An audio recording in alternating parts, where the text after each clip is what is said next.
और क्या आप नीट 2024 में गवर्नमेंट कॉलेज में अपनी सीट एक लेना चाहते हैं? क्या आप चाहते हैं कि कम फीस में जब गवर्नमेंट कॉलेज में अच्छे कॉलेज में आपकी एडमिशन हो जाए?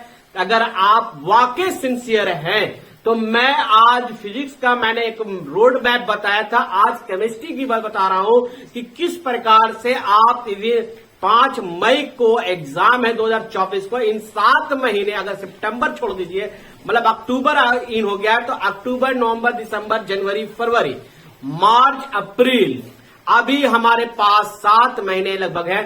7 महीने में से अगर आप सही से अगर केमिस्ट्री अगर आप डिवाइड करोगे तो आपके टोटल चैप्टर है 27, और 27 चैप्टर को कैसे हम डिवाइड करें, कैसे हम पढ़ें ताकि हमारा सिलेबस पूरी तरह से कंप्लीट हो जाए। और आपको पता है केमिस्ट्री अगर बायो आपको बहुत अच्छा है तो आप नीट में अच्छे स्क्वायर ला सकते हैं। मैंने फिजिक्स के बारे में बता चुका, उसका डिस्क्रिप्शन लिंक दिया हुआ है। और मैं यही कहना चाहूंगा कि अगर केमिस्ट्री में अगर आप कुछ अच्छा करना चाहते हैं तो वीडियो के साथ बने रहिए। ये रोड मैप जो मैं बता रहा हूं वो काफी इंपॉर्टेंट है। अगर आप पूरी तरह से अगर आप देखें तो हमारे पास अभी 7 मंथ है। ये 7 मंथ कहते कहते कब आपका 5 मई आ जाएगा आपको खुद ही नहीं पता चलेगा। ठीक है, खुद भी नहीं पता चलेगा कि कितना जल्दी ये समय हमारा गुजर गया।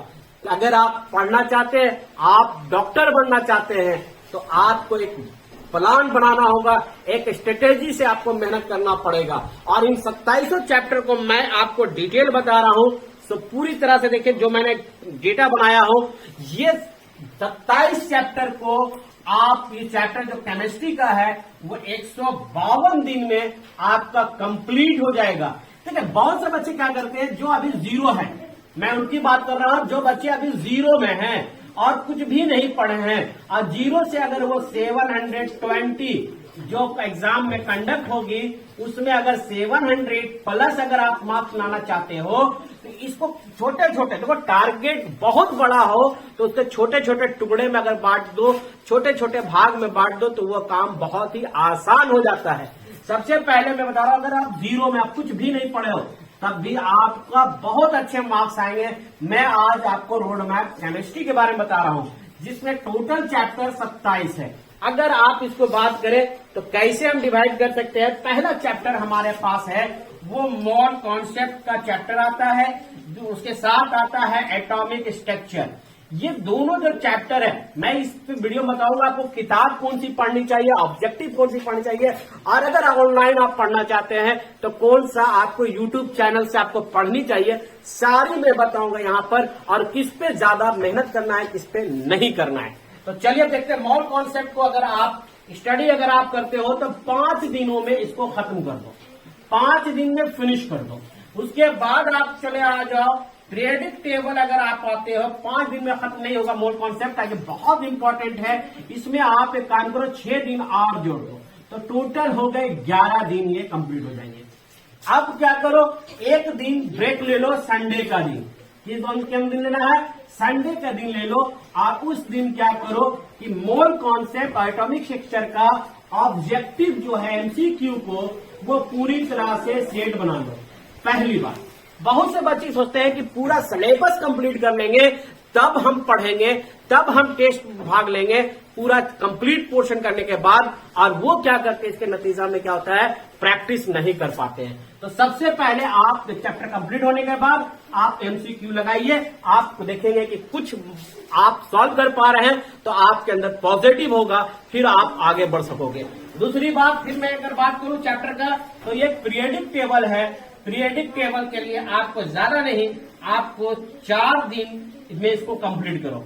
फिर उसके बाद केमिकल आओगे आप, केमिकल बॉन्डिंग में मैं पूरी तरह से इसमें देखो चल भी रहा है केमिकल बॉन्डिंग, इसमें आप ले लो 8 दिन का समय लगा लो। फिर रेडॉक्स आ जाते हो आपको, जो कि 5वां बहुत ही इंपॉर्टेंट है रेडॉक्स, इसको 4 दिन में आप इसको कंप्लीट कर लो। ठीक है, उसके बाद रेडॉक्स के बाद आपको थार्मो आपको पढ़ना होगा, जो कि 8 दिन में आप इसको कंप्लीट कर लो। इक्विलिब्रियम जो चैप्टर है इसे आप 10 दिनों में कंप्लीट करोगे। ठीक है, और कंप्लीट करते जाओ तो पहले ये 3 चैप्टर, फिर एमसीक्यू, फिर उसके बाद 2 चैप्टर एमसीक्यू। अगर 1 से लेकर 8 तक का चैप्टर जो पढ़ लिया है उसका आप एमसीक्यू आप लगा दो। देखो चैप्टर भी रिवीजन होता जाएगा और आपका सारा चीज कंप्लीट हो जाएगा टाइम पर। दूसरी बात, फिर अगर हम इक्वेरियम के बाद सबसे इंपॉर्टेंट जो बातें है वो मैं बता दूं कि आपका इक्वेरियम के बाद आता है पी ब्लॉक और S block. S and P block वाले चैप्टर को आप इसको जरा अच्छा से पढ़ोगे, ये कम से कम 6 दिन इसमें जरूर लगाओगे, इसका केमिकल प्रॉपर्टीज और फिजिकल प्रॉपर्टीज के साथ। फिर उसके बाद आप आइएगा 10वां एक्सरसाइज हमारा हो गया, वह है हाइड्रोजन, जहां H से इंडिकेट हम लोग घर पे करते हैं, तो ये 4 दिन में इसको कंप्लीट कर लो। फिर उसके बाद आपको इन्वायरमेंटल केमिस्ट्री 3 दिन में करो। फिर जीओसी आपको 9 दिन में कंप्लीट करो। सॉलिड स्टेट आपका 5 दिन में, हाइड्रोकार्बन आपका 5 दिनों में से कंप्लीट कर लो। सोल्यूशन को आप ज्यादा 7 दिनों में इसको कंप्लीट कर सकते हो। मैं पूरा बताऊंगा कि कौन कौन बुक से आपको पढ़ना होगा, सबसे पहले आपको ये जानना बेहद जरूरी है। उसके बाद आप कैनेटिक्स से पढ़ते हो, 5 दिन में कंप्लीट करो। मेट्रोलॉजी से आप 2 दिन में आप खत्म कर सकते हैं, बहुत ज्यादा इसमें क्वेश्चन नहीं पूछा जाता है। उसके बाद अगर आप पी ब्लॉक को, इसको एक बहुत इंपॉर्टेंट है, सबसे ज्यादा इंपॉर्टेंट अगर हम कहें तो पी ब्लॉक को एकदम बहुत से पढ़ो और इसको कोशिश करो 20 से 25 मिनट जो है ये पर डे पढ़े। एकदम डेली पी ब्लॉक पढ़ने की आदत कहां से लगा लोगे, जब आप periodic table, mall periodic table, chemical bonding अगर तक पढ़ लिए हो तो पी ब्लॉक हमेशा पढ़ना शुरू करो, क्योंकि बेसिक कॉन्सेप्ट आपके पास आ चुका होगा। बेसिक कॉन्सेप्ट अगर आ चुका है तो आप पी ब्लॉक को आप पढ़ सकते, पढ़ेंगे ना। चलिए उसके बाद आपको मैं बता दूं, पी ब्लॉक के बाद डीएफ ब्लॉक को 5 दिनों में कंप्लीट कर सकते हो। कोऑर्डिनेट जो है आपका, कोऑर्डिनेशन जो है वो 7 दिनों में कंप्लीट करो, जैसा कि अभी चल रहा है आपके स्क्रीन पे, मैं साइड में दिखा भी रहा हूं। उसके बाद एल्कोहल को 5 दिनों में, एल्कोहल और फिनॉल 7 दिनों में, एल्डिहाइड कीटोन जो है वो आप इसको ज्यादा 7 दिनों में, और एमीन 8 दिनों में, बायोमोलिक्यूल 7 दिनों में, और उसके बाद पॉलीमर्स को 4 दिनों में, केमिस्ट्री इन एवरीडे को आप 5 दिन में। टोटल अगर आप देखोगे तो 152 दिन में ये 27 चैप्टर को पढ़ना आसान हो जाएगा। और कुछ नहीं यार, दिन भर में 4 घंटा ईमानदारी से, मैंने कहा था 4 घंटा केमिस्ट्री में लगाओ, पर डे लगाओ, पर डे। और अगर पर डे 4 घंटा लगाते हो तो समझो कितना जल्दी ये कंप्लीट हो जाएगा, ये सबसे बड़ी बात है। दूसरी बात है कि आपको कौन कौन सी, देखो वीडियो बहुत लंबा नहीं बना जाता, बस सिर्फ आपको मोटिवेट कर दे रहा हूं ताकि आपको डायरेक्शन में सही से बता सकूं और आप इसको कंप्लीट कर लो, ठीक है। बेस्ट टीचर्स की अगर हम बात करें, बेस्ट टीचर को के लिए बात करें तो आप पंकज सर को आप पढ़ सकते हैं, बहुत अच्छे पढ़ाते हैं सर। पंकज सर से आप पढ़ सकते हैं जो फिजिक्स वल्ला के हैं, ठीक है। ये यहां से आप इनका चाहे ऑनलाइन ले लीजिए चाहे ऑफलाइन ले लीजिए, आप वहां से स्टडी आप फिजिक्स वल्ला से आप कर सकते हैं। उसके बाद आकांक्षा मैम अनअकैडमी में, इनका बहुत ही अच्छा पढ़ाने का इनका तरीका है। अनअकैडमी से पढ़ाती है, इनको आप बेस्ट टीचर के रूप में आप इनका स्टडी कीजिए। और विशाल तिवारी जी का खास करके इनऑर्गेनिक, देखिए विशाल सर का आप इनऑर्गेनिक अगर पढ़ते हैं तो आपको यहां बेनिफिट मिल जाता है, सबसे बड़ी बात है। तो आप इन तीनों में से, तो आप जैसे इनऑर्गेनिक के लिए आप पढ़ रहे हैं विशाल सर को, आकांक्षा मैम को आप पढ़े, इनका बहुत अच्छा हर टॉपिक इनका बहुत क्लियर है।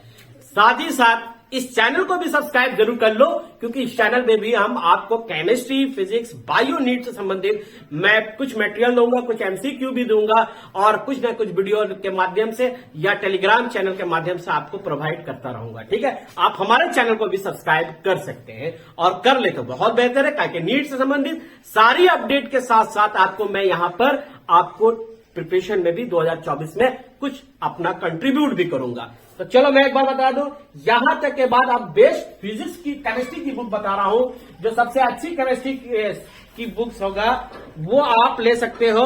नरेंद्र अवस्थी की बुक ले सकते हो, प्लस एमटीजी की बुक ले सकते हो, आर्यन पढ़ सकते हो।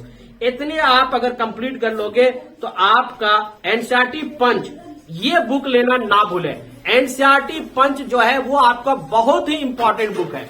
तो अगर इस तरह से अगर आप तैयारी करते हो तो आप केमिस्ट्री नीट 2024 में फोड़ दोगे। चैनल सब्सक्राइब क्यों रखोगे? क्योंकि मैं बायो का भी आपके साथ शेयर करूंगा कि आपकी टारगेट जो है वो कैसे कंप्लीट करें। बड़ा चैप्टर है, बहुत कुछ है। और एक बात मैं बोलना चाहूंगा, एनसीईआरटी बुक को क्या मानना है? एनसीईआरटी सुना, पढ़ना, लिखना सारा एनसीईआरटी बुक, क्योंकि एनसीईआरटी से लाइन बाय लाइन अगर पढ़ लेते हो तो आपका सिलेबस ही नहीं कंप्लीट होगा। आप जितना नॉलेज आपके पास होगा उतना किसी के पास नहीं होगा। सो गाइस, वीडियो को लाइक एंड शेयर करो। फिर मिलते हैं नेक्स्ट वीडियो में बेहतर अपडेट के साथ। नेक्स्ट वीडियो बहुत इंपॉर्टेंट आएगा, तो चैनल सब्सक्राइब करें। जय हिंद, जय भारत।